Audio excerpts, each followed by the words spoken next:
स्वागत है इतिहास के आईने में भारत नाम की इस सीरीज में। ये इस सीरीज का तीसरा अंक है और मेरे साथ हैं प्रोफेसर संजीव वैद सर।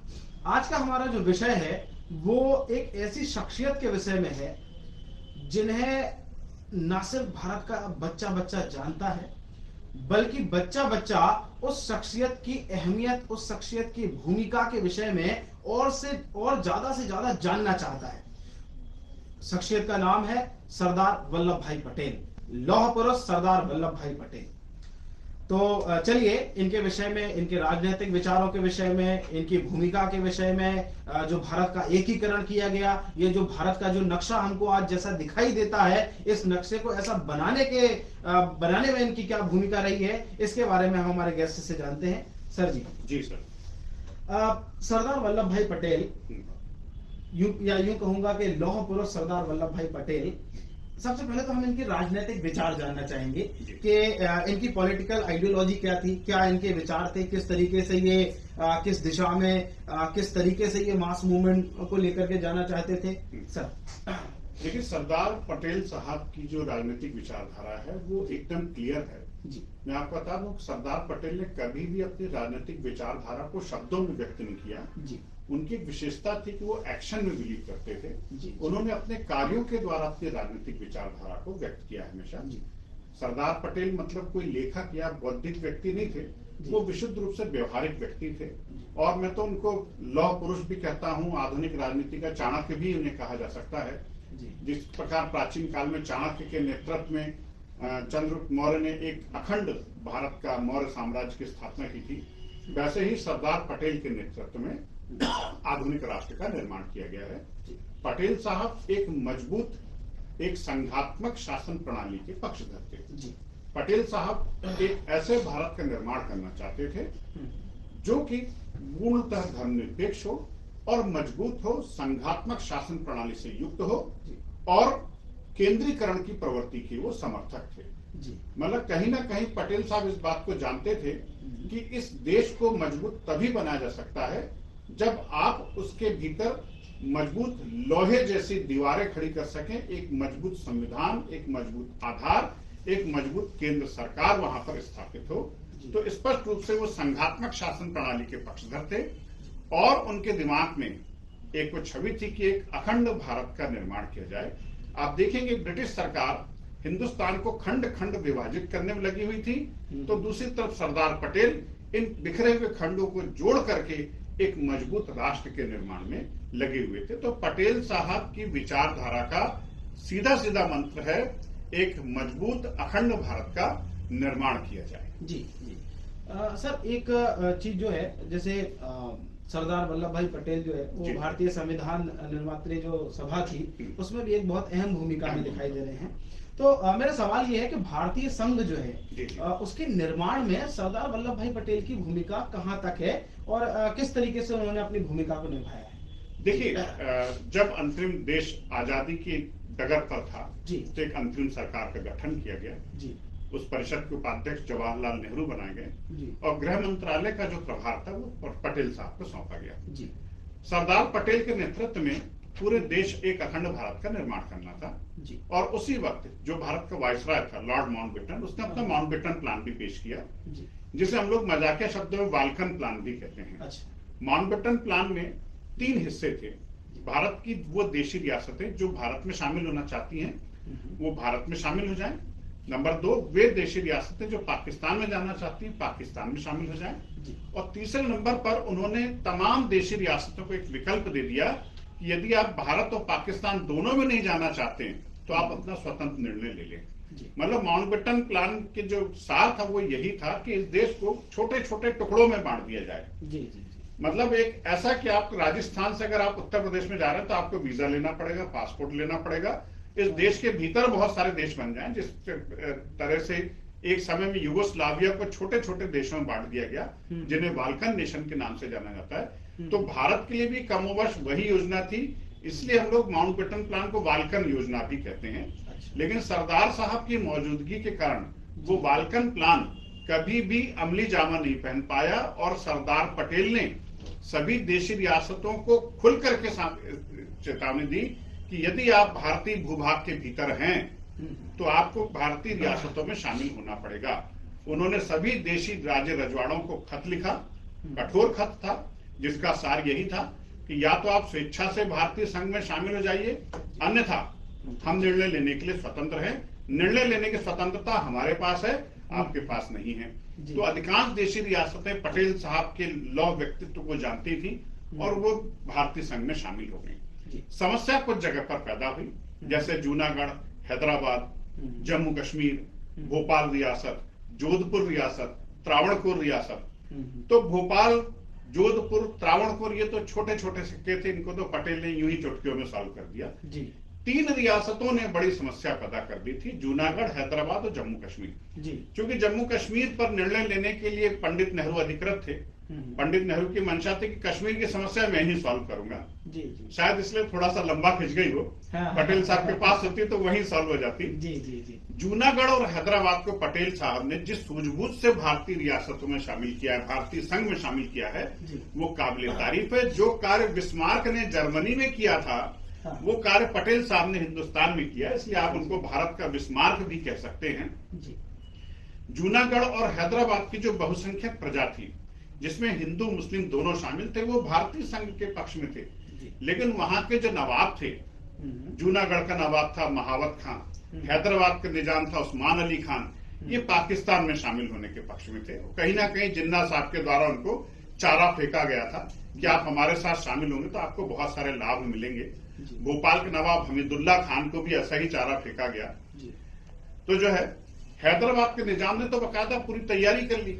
आपने सुना होगा 2 साल पहले केस भी बैंक ऑफ इंग्लैंड का एक निजाम फंड केस सामने आया। निजाम ने तो हथियार खरीदने के लिए बैंक ऑफ इंग्लैंड में पैसे तक जमा कर दिए थे। तो जो है, सरदार पटेल ने हैदराबाद के, पहले जूनागढ़ के बारे में बात कर ली। पहले जूनागढ़ का मसला था।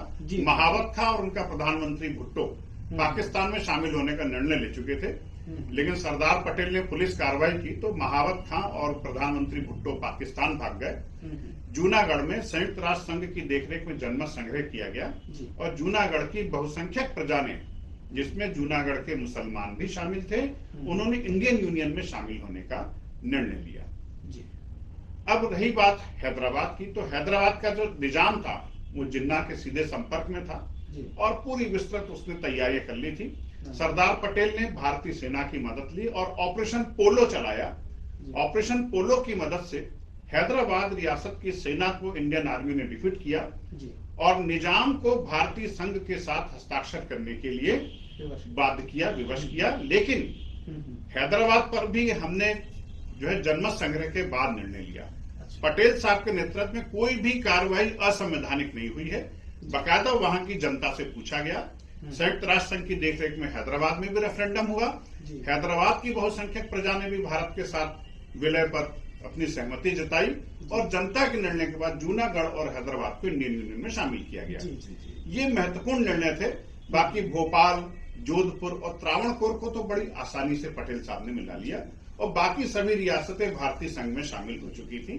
तो वास्तव में एक बिस्मार्क की तरह कूटनीति से जो पटेल साहब ने काम किया, यह कार्य शायद उस वक्त की राजनीति में कोई और राजनेता इस कार्य को अंजाम तक नहीं पहुंचा सकता था। यह क्षमता सिर्फ पटेल के पास ही थी। जी बिल्कुल बिल्कुल। यहाँ से हमने ये तो देख लिया सर कि जो संविधान सभा बनी, वहां से लेकर के जो हमें भारत का वर्तमान नक्शा दिखाई देता है, उस नक्शे के जो वास्तविक चित्रकार है वो सरदार पटेल साहब हैं। लेकिन अगर हम थोड़ा सा और पीछे जाएं तो आजादी के पहले यानी 1947 के पहले जो सरदार पटेल साहब का व्यक्तित्व है या जो उनकी जो कार्य प्रणाली है, उस पर भी आप थोड़ा सा प्रकाश डालें विद्यार्थी के हित में सर। बिल्कुल साहब, पटेल साहब जो हैं अभी सरदार बने नहीं है, राजनीति में शुरुआत ही हो रही है। एक वकील के रूप में स्थापित हुए। गांधी जी से मिले, गांधी जी से प्रभावित हुए, गांधी जी के साथ कुछ आंदोलनों में उन्होंने भाग भी लिया। लेकिन भारतीय राजनीति में पटेल का एक मजबूत स्तंभ के रूप में उभरना 1928 के बारडोली सत्याग्रह के बाद ही हो पाया। मैं बारडोली गुजरात के एक तालुके का नाम है, वहां पर बॉम्बे सरकार ने, बॉम्बे सरकार के अंतर्गत गुजरात आता था, लगान में बेतहाशा वृद्धि कर दी। कहां 4.5% और कहां 29% की वृद्धि। इतनी बेतहाशा वृद्धि, बारडोली के किसान बड़े परेशान, कितना लगान तो नहीं देंगे साहब। उन्होंने गांधी जी को आमंत्रित किया। गांधी जी ने इस बार अपने एक युवा गुजराती नेता पटेल, सरदार वल्लभ भाई पटेल को इस आंदोलन से निपटने के लिए भेजा। वल्लभ भाई पटेल बारडोली के किसानों के साथ मिले और किसानों के साथ मिलकर के उन्होंने अहिंसक तरीके से गांधीवादी मार्ग पर चलते हुए सत्याग्रह किया, जिसे इतिहास में बारडोली सत्याग्रह के नाम से जाना जाता है। और यह सत्याग्रह सफल हुआ। मुंबई सरकार मजबूर हो गई। उन्होंने लगान वृद्धि के मामले की जांच के लिए एक कमेटी भी गठित की, जिसका नाम है मैक्सवेल ब्रूमफील्ड इंक्वायरी कमीशन। इस इंक्वायरी कमीशन ने लगान वृद्धि को असंवैधानिक ठहराया और लगान को वापस घटा दिया गया। पटेल साहब इस आंदोलन में सफल रहे। अहिंसक आंदोलन था, सफलता मिल गई। बारडोली की महिलाओं ने उन्हें सम्मानित करते हुए सरदार की उपाधि से विभूषित किया। अब पटेल साहब इतिहास में सरदार वल्लभ भाई पटेल के नाम से जाने जाएंगे, और वो भी सरदार और साथ में असरदार। सर, एक और प्रश्न जो है कि हम लोग बार बार कहते हैं, सभी लोग सुनते हैं कि लौह पुरुष सरदार वल्लभ भाई पटेल। जी जी। आखिर क्या है कहानी इनके लौह पुरुष बनने की? क्या कैसे इनको लौह पुरुष टाइटल मिला? देखिए, लौह पुरुष का मतलब आप शब्दों में मत जाइए। लोहे का पुरुष नहीं, एक्चुअली जिसके जो डिसीजन मेकिंग हो, हार्ड डिसीजन एक बार ले लिया, एक बार निर्णय ले लिया तो फिर अपने आप की भी ना सुनना, ये फिल्मी कहावतें हैं। तो एक्चुअली लौह पुरुष उस व्यक्ति को कहा जाता है जिसके भीतर अदम्य इच्छा शक्ति हो, निर्णय लेने की क्षमता हो, और एक बार जो निर्णय ले लिया उस पर फिर वो पीछे नहीं हटते। यह क्षमता प्राचीन काल में आचार्य चाणक्य के पास थी, और आधुनिक राजनीति में यह क्षमता सरदार वल्लभ भाई पटेल के पास थी। उनकी अदम्य इच्छा शक्ति, दृढ़ निश्चय शक्ति के कारण ही उन्हें इतिहास में लौह पुरुष के नाम से जाना गया है। एक चलते चलते सर एक अंतिम सवाल और मैं पूछना चाहूंगा। हालांकि बड़ा कंट्रोवर्शियल सवाल है ये। कई बार बच्चों के मन में रहता है। एक बार जो है बहुत सारे बच्चे मुझे भी ऐसे मिलते हैं, बहुत सारे विद्यार्थी ऐसे मिलते हैं जो ये प्रश्न पूछते हैं। हम अपने चैनल के माध्यम से और आपके माध्यम से इसका जवाब दिलवाना चाहते हैं। तो आप हमें ये बताइए कि कई बार बच्चे ये पूछते हैं कि सरदार वल्लभ भाई पटेल और हमारे देश के पहले प्रधानमंत्री जवाहरलाल नेहरू के बीच में कुछ मतभेद थे, या ऐसा हुआ था कि जब कांग्रेस की जब गवर्नमेंट बनी थी उससे पहले जो अंतरिम वोटिंग हुई थी उसमें सरदार वल्लभ भाई पटेल का नाम जो है वो प्रधानमंत्री पद के लिए प्रस्तावित किया गया था, और गांधी जी नहीं चाहते थे कि सरदार वल्लभ भाई पटेल प्रधानमंत्री बने, और उन्होंने नेहरू जी को आगे बढ़ाया। नेहरू जी को वोट कम मिले थे पर फिर भी उन्हें प्रधानमंत्री बनाया गया। तो इसके पीछे की वास्तविक कहानी क्या है? मैं ये जी बिल्कुल, मैं आपको वास्तविक कहानी ही बताऊंगा। जी सर। मैं आपको बता दूं, सरदार पटेल और गांधी जी के बीच में कोई मतभेद नहीं थे। जी। पटेल और नेहरू के बीच में कोई मतभेद नहीं थे। जी। हो सकता है थोड़े बहुत हो, लेकिन मतभेद वाली या मनभेद जैसी स्थिति देखने को नहीं मिलती है। जी। वो तो इतिहास की गलत तरीके से व्याख्या करने वाले कुछ लोग इस प्रकार की बातों को फैला देते हैं। हाँ, लेकिन ये सत्य है कि भारतीय राष्ट्रीय कांग्रेस की जो वर्किंग कमेटी थी, कार्य परिषद थी, उसके अधिकांश सदस्य सरदार पटेल को प्रधानमंत्री बनाने के पक्ष में थे। लेकिन गांधी जी की व्यक्तिगत इच्छा थी कि पटेल की जगह नेहरू को मौका दिया जाए, और उसके पीछे गांधी जी की स्पष्ट मंशा थी कि वो जानते थे कि पटेल साहब जो है अस्वस्थ हो चुके हैं, बुजुर्ग हो चुके हैं, नेहरू में युवा हैं, नेहरू के पास एक विदेश नीति का एक अच्छा अनुभव है, वो ब्रिटिश सरकार से निगोशिएशन कर सकते हैं, नेहरू में विदेश मंत्रालय को संभालने की काबिलियत थी, और जब देश आजाद हो तो हमें एक ऐसे प्रधानमंत्री की आवश्यकता थी जो दीर्घ काल तक शासन कर सके और जो अंतर्राष्ट्रीय राजनीति में भारत को तत्काल स्थापित कर सके। वो सभी क्षमताएं नेहरू के पास थी। और दूसरी बात यह है कि 1950, आप तो पॉलिटिकल साइंस के बहुत अच्छे प्राध्यापक हैं, अगर मैं गलत हूं तो मुझे टोक दीजिएगा। 1951 में लोकसभा के पहले चुनाव हुए थे और नेहरू प्रधानमंत्री बने थे। उसके पहले सरदार पटेल की मृत्यु हो चुकी थी, पहले लोकसभा चुनाव के पहले। तो गांधी जी चाहते भी तो पटेल स्वतंत्र भारत के पहले प्रधानमंत्री नहीं बन पाते। और आप देखेंगे नेहरू को प्रधानमंत्री बनाने का जो सकारात्मक परिणाम हमें सामने आया कि जैसे ही देश आजाद हुआ तो पूरी दुनिया जो है दो ध्रुवी थी, साम्यवादी देश और पूंजीवादी देश। लेकिन नेहरू ने अपनी सूझबूझ से बीच का रास्ता निकाला और गुटनिरपेक्षता की नीति को प्रमोट किया। और जैसे ही देश आजाद हुआ, जैसे ही लोकसभा के पहले चुनाव हुए, तो आप देखेंगे पूरी दुनिया भर से भारत को जो है सकारात्मक सहयोग प्राप्त हुआ है जी। वो इसी कारण प्राप्त हुआ क्योंकि नेहरू में दूरदर्शिता थी, नेहरू विदेश नीति में माहिर थे, युवा थे और लंबे समय तक उनमें शासन करने की क्षमता थी। पटेल साहब वृद्ध हो चुके थे और पटेल साहब गृह मंत्रालयों के मामले में तो निस्संदेह उनके जैसा कोई व्यक्ति नहीं था, लेकिन जहां तक विदेश नीति की बात आती है तो नेहरू जैसा कोई दूसरा नहीं था उस समय। इसलिए गांधी जी ने पटेल साहब से प्रार्थना की और पटेल साहब ने भी बिना कोई शर्त रखे अपने आप को पीछे कर लिया। आप देखिए दोनों महापुरुषों के बीच में कितना अच्छा तालमेल था। गांधी जी ने सिर्फ प्रस्ताव दिया और पटेल साहब ने अपने आप को बैकफुट पे ले गए और नेहरू को आगे कर दिया। भारतीय राजनीति में इस प्रकार के उदाहरण आपको विरले ही मिलेंगे, कोई अपने आप को पीछे करके दूसरे को आगे करे, नहीं तो यहाँ तो टांग खिंचाई होती है। आप इतना अच्छा तालमेल पटेल और नेहरू के बीच में देख सकते हैं, ऐसा एग्जाम्पल तो भारतीय राजनीति में मेरे ख्याल से दूसरा नहीं मिलेगा।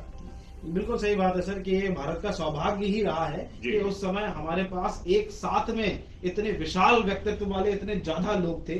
शायद ये स्वतंत्र भारत के बाद अभी तक कभी ऐसा नहीं हो पाया कि इतने ज्यादा महान शख्सियत हमें एक साथ समकालीन समय में मिल पाए, एक साथ मिले। जी बिल्कुल विद्यार्थियों, आज के लिए हमारा ये जो अंक है ये इतना ही है।